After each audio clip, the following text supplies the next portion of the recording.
Let's talk now to James Matthewson, former Labour strategist and dairy farmer Charles Godby. Join us now. Charles, let's come to you first. Your reaction, please, to this EU deal. Does this make life better for farmers? Initially, you'd look at it and say, Europe is probably one of our bigger trading partners. It's on our doorstep. It makes sense. But actually, when you look at the detail, yes, we're better than where we were a few days ago. But are we better than where we were historically? And the answer is no, because UK and food production standards, everything in this country has moved on away from Brexit. So we're not competing on a level playing field again. So this is yet another kick for UK farmers and food producers. Do you mean that you'd be held to standards, Charles, but you won't necessarily have subsidies?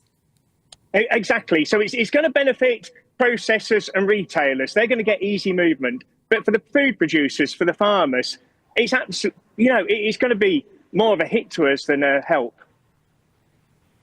James, what's your assumption?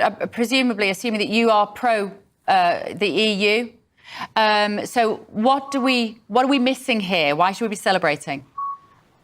I'm not necessarily pro the EU. I mean, we've left the EU. We had Brexit. I voted Remain. Not that it's relevant, but we've left the EU. We are out the EU. This deal, separately from that, is about trying to get good relations with Europe, with the continent. As Charles just said there, whilst it might be difficult, might be a challenge overall, it's Brexit that caused the majority of those problems and put us in this situation for UK businesses really struggling. And as he's just said, this is better than a few days ago. So it's, right, moving the right direction, so to speak. So, James, can I jump in? Because we're always limited on time. So so farmers like Charles will have to follow EU regulations. And yet this government will have absolutely no say in whether those regulations are right or wrong. We'll be law takers, but we won't be lawmakers. And we still don't know what it's going to cost us in terms of the money we have to put into the EU bank. And by the way, the European Court of Justice will meddle and stick its nose in if they don't think we're doing the right thing on those regulations. Yes, but it's not. We're not a member of the EU. The way this has been spun by so many. No, that's the point. That's the point. We're a law taker, not a lawmaker. We're not a law taker, not a lawmaker. It's a deal, Andrew.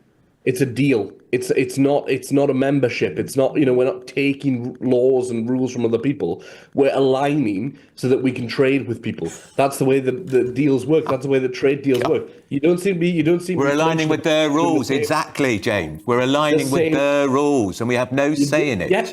That's how it works when you want to trade. So we're a law taker, not a lawmaker. Charles, do you feel happy about that, Charles? Are we a law taker? James, hang on, we get Charles in here. No. Let me finish my point. Go on, hurry up then.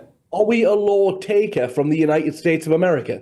We're talking about the European Union, if you don't mind, Charles. Exactly, because we're in exactly the same position as we are. Charles, you're going to have to be a law taker. Yes, as we are with the United States as well, to a certain degree, on the fact that we have no say on what's coming into this country and the standards. Now, what we're seeing in this deal is Starmer just trying to lord himself up, as you've said, just trying to grasp any deal he can, just to try and but he doesn't care who he's throwing under the bus. He's throwing the fishermen under the bus in this deal. We've seen him throw farmers under the bus in previous deals. And it's all about trying to get cheap food. But what is the long-term cost of cheap food? Food in this country, we're the third cheapest in the world, but we've got farmers who are struggling to get by. Farmers left, right and centre. We've got mental health problems, suicide. Yeah. We've got farms going out of business because they can't afford to produce food. That might sound crass. Gentlemen. I'm so sorry, Charles. We've run out of time. We're up against the clock. Charles Godby there and James Matthewson. Sorry, gentlemen. Let us know your thoughts at home.